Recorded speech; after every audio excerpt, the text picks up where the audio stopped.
BSNL Bharat సంచార Nigam limited భారతదేశంలో ఉన్న ఏకైక గవర్నమెంట్ టెలికమ్యూనికేషన్ నెట్వర్క్. 19వ శతాబ్దంలో బిఎస్ఎన్ఎల్ టెలికమ్యూనికేషన్ నెట్వర్క్ కు బ్రిటిష్ వారు పునాది వేశారు. ఆ తర్వాత టెలికమ్యూనికేషన్ మార్కెట్ డిమాండ్ ని పసిగట్టి ఎన్నో ప్రైవేటు కంపెనీలు ఒక్కొక్కటిగా మార్కెట్లో పుట్టుకొచ్చాయి. ప్రైవేటు కంపెనీలు మొదట్లో వినియోగదారులను ఆకర్షించేందుకు చేయని ప్రయత్నాలు లేవు.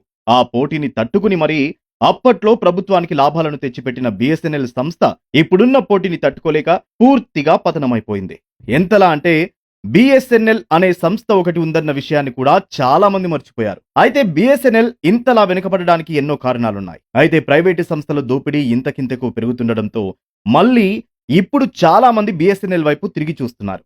ఇదే మంచి సమయం అనుకున్న ప్రభుత్వం కూడా బిఎస్ఎన్ఎల్ కి మళ్ళీ పూర్వ వైభవం తెచ్చేందుకు ప్రయత్నాలు మొదలుపెట్టింది. ఇందులో భాగంగా దేశంలో టెక్ దిగ్గజంగా పేరున్న టాటా సంస్థతో ఒక ఒప్పందాన్ని వచ్చిందని తెలుస్తోంది. అయితే అసలు బిఎస్ఎన్ఎల్ టాటాకి జరిగిన ఒప్పందం ఏంటి? టెలికాం రంగంలో ఉన్న పోటీని తట్టుకుని మళ్ళీ బిఎస్ఎన్ఎల్ ఎలా పుంజుకోబోతుంది అనేది తెలుసుకునే ముందు 1981లో మన దేశంలో టెలికాం సేవలు అందుబాటులోకి వచ్చాయి. మెల్లమెల్లగా టెక్నాలజీ అభివృద్ధి చెంది టెలికాం సేవలు మరింత విస్తృతం అవ్వడంతో క్రమంగా సామాన్యులు సైతం టెలికాం సేవలను వినియోగించుకోవడం మొదలుపెట్టారు. 2000 సంవత్సరం తర్వాత దేశంలో సెల్ ఫోన్లు అందుబాటులోకి రావడంతో ల్యాండ్ లైన్ కనెక్షన్లకు డిమాండ్ తగ్గిపోయింది. సెల్ ఫోన్స్ వినియోగం పెరుగుతున్న కొద్దీ టెలికాం రంగం మరింత దూసుకుపోయింది. అలాంటి సమయంలో బిఎస్ఎన్ఎల్ కి కూడా బాగానే లాభాలు వచ్చాయి.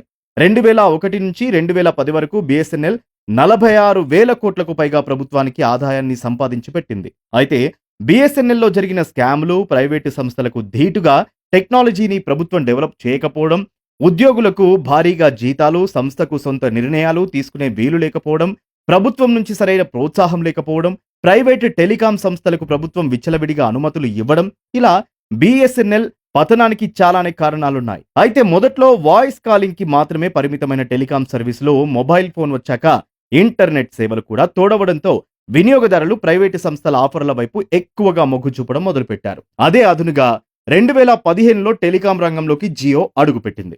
జియో ఎంట్రీతో మొత్తం టెలికాం కంపెనీల రూపురేఖలు మారిపోయాయి. దానికి తోడు ఉచితంగా ఇంటర్నెట్ ని ఇవ్వడంతో అన్ని టెలికాం కంపెనీలను వెనక్కి నెట్టిన జియో టెలికాం రంగంలోనే అగ్రస్థానంలో నిలబడింది. అయితే కస్టమర్లను పెంచుకునే ఉద్దేశంతో జియో ఉచితంగా ఇంటర్నెట్ ని అందిస్తుంటే ఉన్న కస్టమర్లను కాపాడుకోవాలని ఎయిర్టెల్, విఐలు కూడా తక్కువ ధరలకే ఇంటర్నెట్ ని ఇవ్వడం ప్రారంభించాయి. అయితే నష్టాలను భరిస్తూ కూడా టెలికాం సేవలను తక్కువ ధరలకే ఇస్తూ వస్తున్న ప్రైవేటు కంపెనీలు వినియోగదారుల అవసరాన్ని ఆసరాగా తీసుకుని మెల్లమెల్లగా ధరలు పెంచడం మొదలుపెట్టాయి. దీంతో ఇంటర్నెట్ కి అలవాటు పడ్డ వినియోగదారులు తప్పక పెంచిన ప్లాన్స్ తో రీఛార్జ్ చేసుకోవాల్సి వచ్చేది. ఇదే అదునుగా దేశంలో టెక్ దిగ్గజం టాటా ఒక అడుగు ముందుకు వేస్తుంది. గతంలో టాటా ఇండికాన్ ద్వారా టెలికాం సేవలను అందించిన అనుభవం ఆ సంస్థకు ఉంది. అయితే టెలికాం రంగంలో పెరుగుతున్న పోటీని తట్టుకునేందుకు కొత్త టెక్నాలజీని డెవలప్ చేసేందుకు అప్పట్లో టాటా సంస్థ కూడా జపాన్ కి చెందిన డొకోమోతో భాగస్వామ్యం కుదుర్చుకుంది. దాంతో టాటా ఇండికాం నుంచి టాటా డొకోమోగా మారి చాలా రోజులు టెలికాం సేవలను అందించింది. అయితే టెలికాం రంగంలో పెరుగుతున్న పోటీ టాటాకి, డొకోమోకి మధ్య సరైన అవగాహన కుదరకపోవడంతో నష్టాలు స్టార్ట్ అయ్యాయి. ఎప్పుడైతే నష్టాలు మొదలయ్యాయో అదే సమయంలో టెలికాం రంగంలోకి జియో రాకతో టాటా డొకోమోను అమ్మేయాల్సిన పరిస్థితి వచ్చింది. 2017లో టాటా డొకోమోను భారతీయ ఎయిర్టెల్లో విలీనం చేయాలని భావించారు. 2019లో టాటా డొకోమో పూర్తిగా ఎయిర్టెల్లో విలీనం అయిపోయింది. దీంతో 2019లో టాటా గ్రూప్ టెలికాం రంగం నుంచి పూర్తిగా బయటకు వచ్చింది.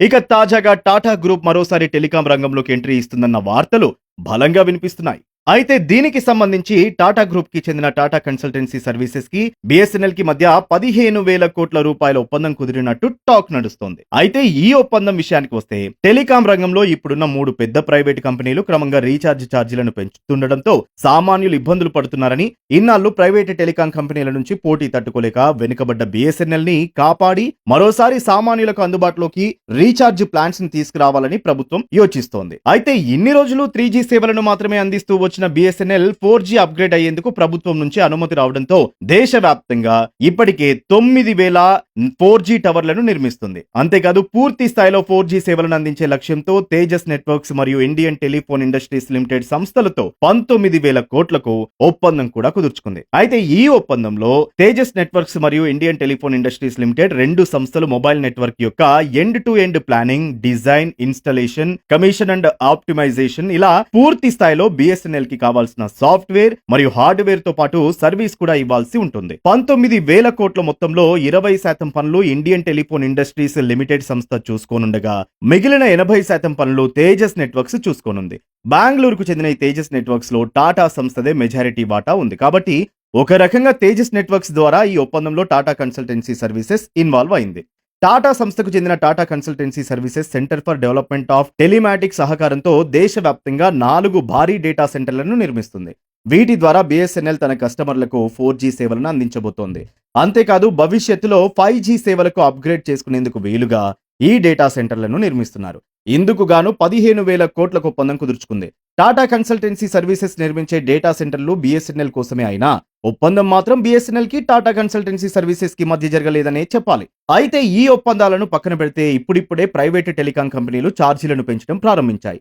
ఇలాంటి సమయంలో ఎయిర్టెల్, జియో, VIలతో పోల్చుకుంటే BSNL ఛార్జీల ధరలు చాలా తక్కువగా ఉండడంతో చాలా మంది ఇప్పుడు BSNL వైపు పోర్ట్ అవ్వాలని చూస్తున్నారు. కాబట్టి టెలికాం రంగంలో అప్గ్రేడ్ అవుతూ ఇప్పుడున్న టెలికాం మార్కెట్లో ఉన్న అవకాశాన్ని సరిగ్గా అందిపుచ్చుకుంటే మాత్రం BSNL కి పూర్వ వైభవం వచ్చే ఛాన్స్ ఉంటుంది. అలా కాకుండా ప్రభుత్వం నిర్లక్ష్యం వహిస్తే మాత్రం BSNL ని టాటా కాదు కదా, ఆ దేవుడు కూడా గట్టెక్కించలేడన్నది నిజం.